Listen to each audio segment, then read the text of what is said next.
Hey friends, my name is Jake. Welcome to Canadian Cutting Edge, and today we're taking a look at a knife by CH Knives. This is the SULTAN in G10. This knife is $32.90 American. You take off 10% and that's under $30 for a knife that's pretty decent. Sure, it's got some flaws, but it's a pretty decent knife. White Mountain Knives has the G10 versions in stock. Excuse me. 3 colors. Black. Oh, I tried to cut myself there, but I missed. Came close though. Black, OD green, and this brownish tan color. They've also got a framelock titanium version with S35 VN steel.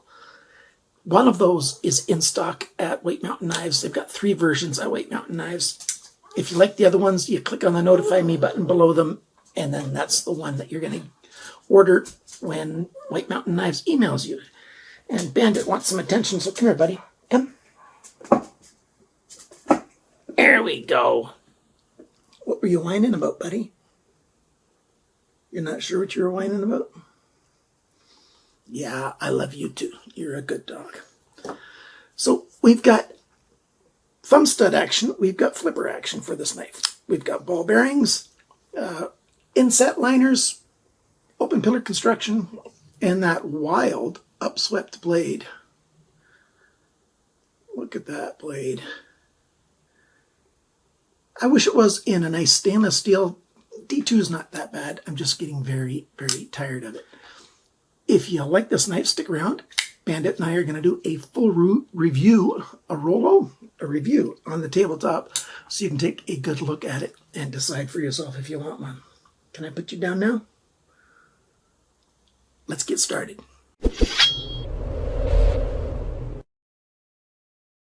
Okay, taking a look at this thing first. We've got a satin finish. It's a lightly polished satin finish. A polished finish, a mirror finish especially, really does help reduce corrosion. So on D2, yeah, it's okay, even though it leaves fingerprints all over the place. It's clearly an upswept blade. We've got a bit of a swedge that's along about 2/3 of the blade, but it stays its full thickness right up until where that swedge ends. And as you can see, right about there is where it starts going thin, which means it's a strong blade. It doesn't have that distal taper all the way along, just near the tip. The very tip, it's going to be a little bit weak though. That's going to be prone to breaking. I'm going to call it a full flat grind, even though there's a little bit up here where it's not totally up to the spine, but that's close enough. So it's all belly and a very stabby tip right there. A big sharpener's choil. It's definitely big enough to be useful, so I don't mind that sharpener's choil actually. We've got a thumb stud there, and it's a crown style thumb stud, and I quite like these. I'll show you a close-up of that. That's a good looking thumb stud. It's easy to get the finger behind here. There's lots of room there, and just flies right open quite nicely. It would fly open with a little bit more authority if the detent was dialed in. The detent is quite soft on this knife at the moment. Of course, I'm going to remedy that, but that'll be after I've done the review, because I'm reviewing it as it comes from the factory. And as you just saw, we've got a flipper there. There's 2 lines milled in it, and light switch method works, and pushing down works just fine.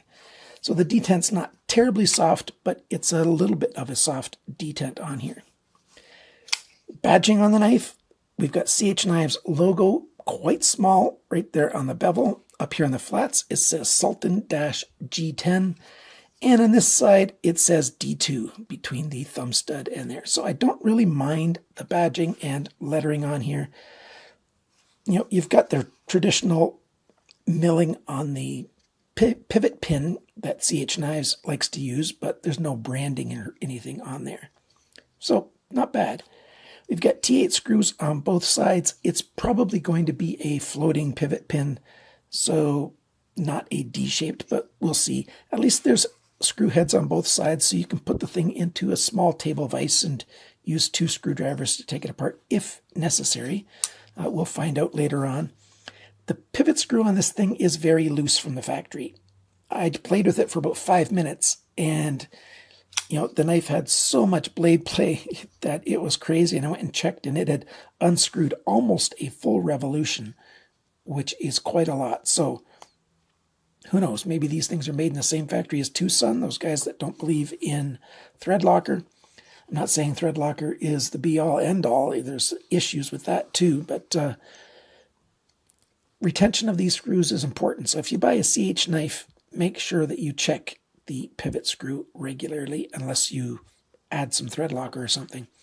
Of course, I like Vibratite's VC3 thread mate. It's better than Loctite. Every Loctite I've tried anyways. It's a little messy to use, but it works better. Okay, so we've talked about the blade, we've talked about the pivot. The handle here, like I said, we've got inset liners. We've got a nice big arc here. Of course, that follows the blade, so that when the knife is closed, you know, it follows that same arc.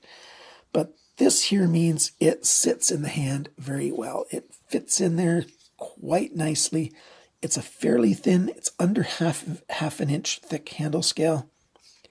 And with the rounded edges on this G10, it's very comfortable to hold. Even a reverse grip, you know, like a fighting grip, is very comfortable with this knife. And you can stick your thumb over the end, and then it becomes something that you can puncture with, but not, well, even this way you can puncture with it, and you've got a little bit of a guard with that flipper and stuff. It's not a super great knife in terms of cutting, because I'm used to knives more like this, and I'm used to cutting like this. But they did a very good job with how thin they made it behind the grind and sharpened it. It's not super thin, but it's very well done. But I pulled this out, and that reminds me the size comparison. Let's pull that right in the middle of the screen right there. And then this guy lined up the pivot pins. You can clearly see it's a longer knife than the Ontario Rat 1. And the Rat 1 is a good full-size knife. So this is a fairly big knife if that's what you're looking for. Some more about the handle here. We've got a pocket clip that's not a deep carry pocket clip. It's got a flat tip right here. It's actually functional. It works quite well. Let's take a look at how well it goes in the pocket and hangs there. Climbs over right away, goes to the full depth. You've just got a little bit of the back end of the handle sticking out. Not bad. I wouldn't have minded if it had a little duller finish instead of so very glossy and so bright, because that grabs attention. And, you know, to take the knife out of the pocket, it works just fine. It holds quite well, and it's easy to take in and out. I like those screws there that give a little texture for grip to remove the knife from your pocket.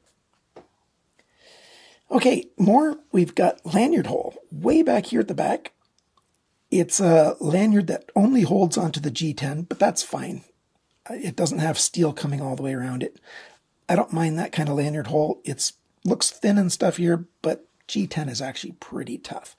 I would have preferred if they would have chamfered the edges, though, because G10, with the crisp new edge when they drilled it out, that can actually be harsh on paracord and can start to cause some fraying. So it's not the greatest that way.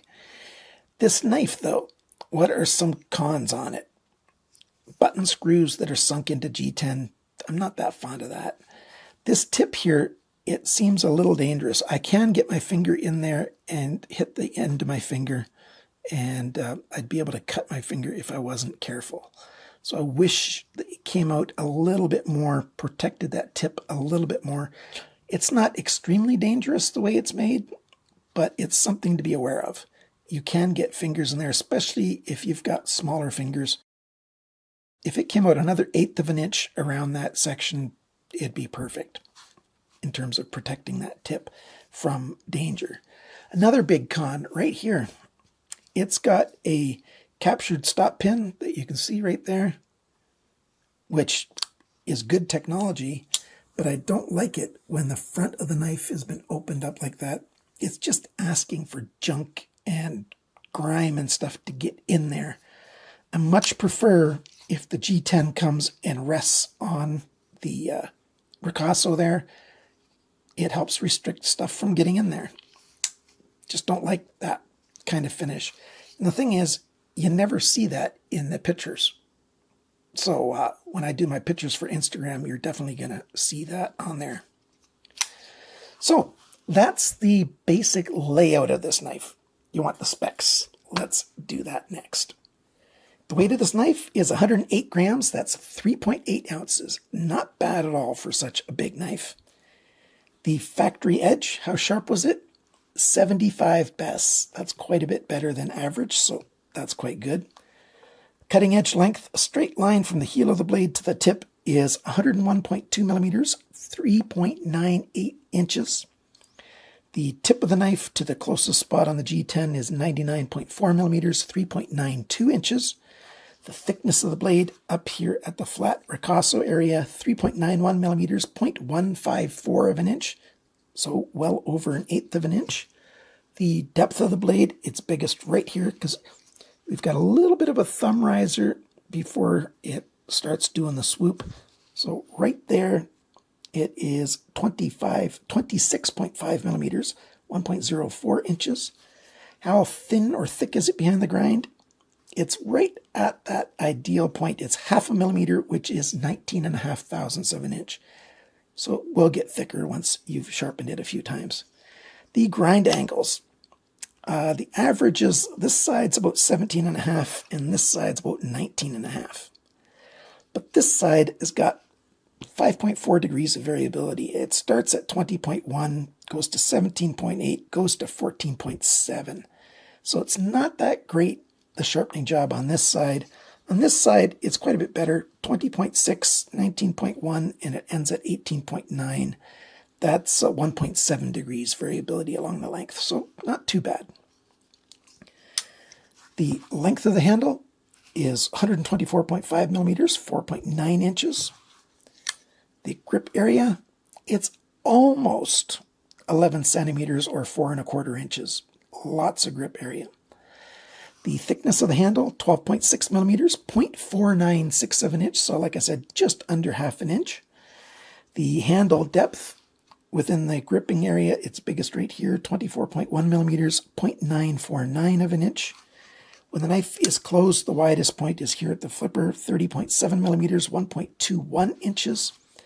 And the total length of the knife from tip to tail, 233.9 millimeters, 9.21 inches.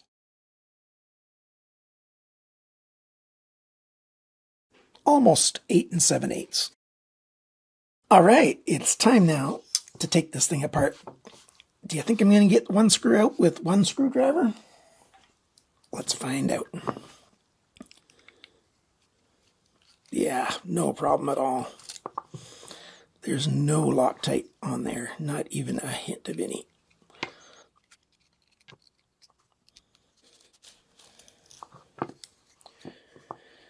And there's your inset liner with all that skeletonizing on it.